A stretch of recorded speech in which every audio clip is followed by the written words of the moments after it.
India has received an above normal rainfall of 18% for the month of June.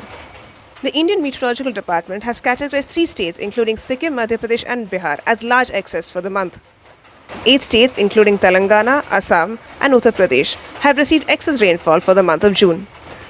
In the northeast, Meghalaya has received excess rainfall, while Manipur and Mizoram have received deficient rainfall for the month. 9 other states and union territories have also received deficient rainfall. The other states and union territories have received normal rainfall for the month of June.